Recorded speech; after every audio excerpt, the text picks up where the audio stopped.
Nearly 15,000 migrants have gathered in Del Rio, Texas, prompting a mounting humanitarian and political crisis. Shocking images show Border Patrol agents rounding up Haitian immigrants on horseback.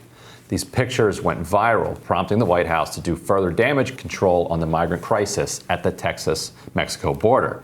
I think it's important for people to know this is not who we are. That's not who the Biden-Harris administration is. And we're going to absolutely pursue that investigation and get to the bottom of what happened here. Meanwhile, deportation flights are ongoing. And I think what's confusing for people there is Secretary Mayorkas back in May said to Haitian nationals already here, we know things are so terrible in your country that you're going to get a temporary extension. We're not going to send you back. Your case is going to be ongoing. You're going to be here. Shouldn't that same idea apply now? You're right. Temporary protected status, which is something the Secretary and the Secretary of State also put in place. They actually extended it further because of the turmoil on the ground into later in the summer. Now, anyone who is here before then may be eligible for temporary protected status, and we're looking into that. People may be eligible for that. But right now, we also have to implement our laws at the border. We also want to protect people, both in that community, but also migrants. One of the challenges, as we're all facing a pandemic here, is the gathering of so many people. We're still implementing Title 42, which means that we are going to send people out of the country who come in as we implement that. What I saw depicted about those individuals on horseback treating human beings the way they were is horrible. And I fully support what is happening right now, which is a thorough investigation into exactly what is going on there. But human beings should never be treated that way. And I'm deeply troubled about it. The whole point is that we have to understand Haiti. I mean, talk about a country that has just experienced so much tragedy that has been about natural disasters. And we really have to do a lot more to recognize that as a member of the Western Hemisphere, we've got to support some very basic needs that the people of Haiti have to get back up. I don't think we could design a less coherent policy response than what we just heard from Jen Psaki and from Vice President Harris there.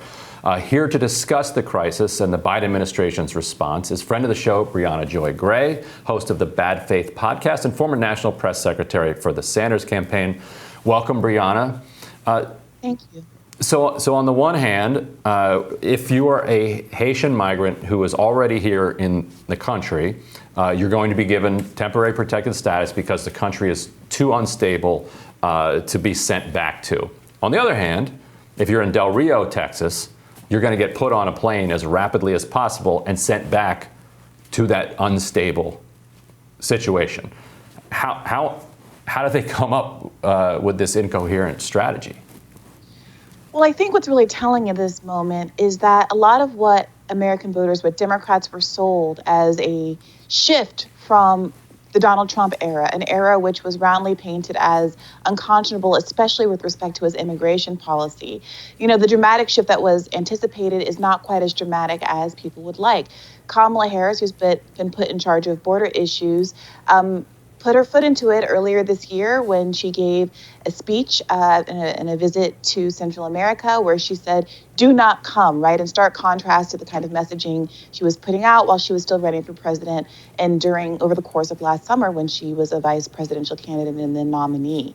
And what we're seeing now is, frankly, an implementation of laws put into effect by Donald Trump. When Jen Psaki says we have to implement the laws in the books and references Title 42, she's talking about a Trump-era law that allowed for the quick deportation of people for COVID reasons, because the justification being that the process should be expedited because of the risk that the virus holds. And having this be the case at the same time that the Democrats still attempt to posture as being especially humane in these respects, I think is a real wake-up call moment for a lot of folks who really thought they were getting a more meaningful policy shift from the days of Donald Trump. And what was remarkable about Vice President Harris's comments that we played is she's almost talking about it like she's a bystander to this policy, not somebody with an active leadership role in how we're handling the situation. But Republicans have been vocal in their criticism of the administration.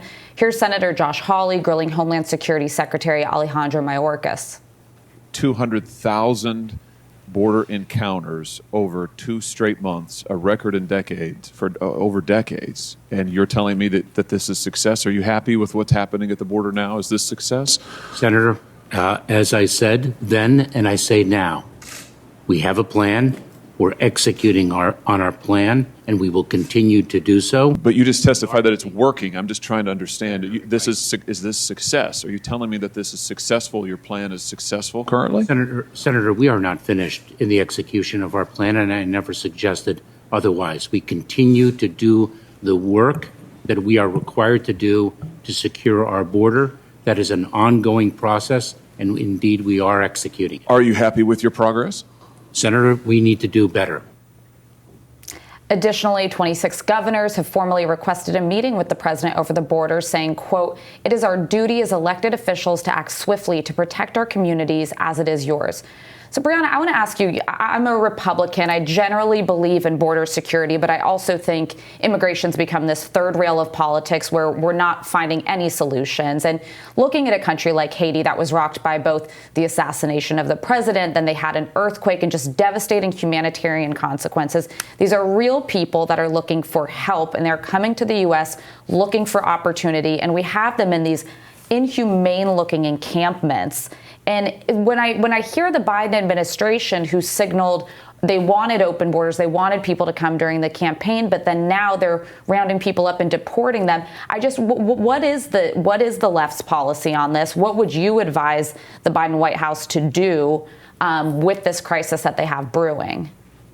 I think that's a really good question, actually. And I think, frankly, that the left is largely unresolved on that issue. I hope to have a podcast episode, in fact, on that very topic coming up soon, because the reality is that the root causes of immigration issues that Kamala Harris is tasked with resolving go a lot deeper than the assassination of Moise or the most recent earthquake. Remember, the history of Haiti and America are intertwined in a way that is inextricable. America wouldn't look like it does today or exist in the way it does today without Haiti.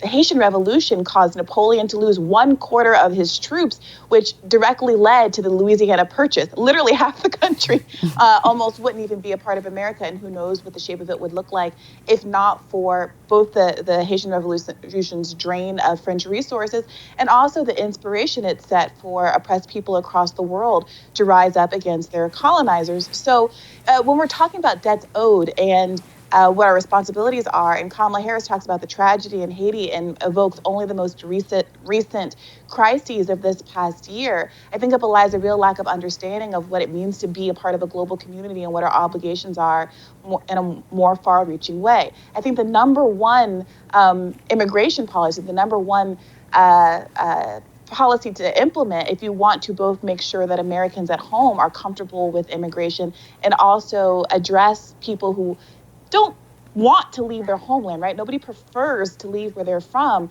to travel with their family across dangerous terrain and uproot their lives and have to learn a new language and leave their families behind, et cetera, is to make sure that we're not destabilizing parts of the world the way we have done, including in Haiti with the Clintons, notably being involved in, let's say, for example, working to suppress the minimum wage in Haiti for their own financial interests, et cetera, et cetera. And also making sure Americans here have the support of a social safety net where they don't feel quite so threatened by the influx of immigrants. This is a nation of immigrants. It's always been the way America has run and thrived. And it becomes a political bully point when people in America feel like they don't have access to medical care, when they're home insecure, when they're food insecure, when they haven't had a minimum wage since the Bush era. That's when you start having people looking for someone to blame and immigrants become a target. Right, and there was a brief moment where the John Adams administration was actively supportive of the Haitian Revolution, and there was open talks and open trading, with those revolutionaries. That flipped on its head when Jefferson threw Adams out. Jefferson, a real Francophile, actively worked to try to crush Haiti. And I don't think it's too much to say that the U.S. and the West has spent the last 200 plus years punishing Haiti. So that no other peoples, would follow their model and rise up and throw off their oppressors. But Briahna, what do we understand about why right now there is this confluence of Haitian migrants at the border, some directly from the island and some others from South America? How did this come together? Well, part of the issue was that Brazil allowed a large influx of Haitians into the country because they needed cheap labor for both the Olympics and for the World Cup. So you had these two large events in quick succession that required a lot of construction, and they issued a lot of work permits to Haitians who were happy to move there because it's so difficult to earn any kind of an income in Haiti. And basically, when the need for that cheap labor dried up, Brazil basically tossed that population to the wolves, and they began seeking alternate employment in another place to live. So that's a big part of what's happening here, in addition to the most recent crisis that Kamala Harris alluded to in Haiti. If only we could find a country that had a labor shortage. But unfortunately, we don't hear anything in the American media about a labor shortage, so that can't be us. But we'll have to leave it there. Briahna, thank you so much for joining us. Of course. Thank you. Next on Rising, Executive Vice President at the Quincy Institute for Responsible Statecraft, Dr. Trita Parsi, joins to break down the latest developments in Middle East politics.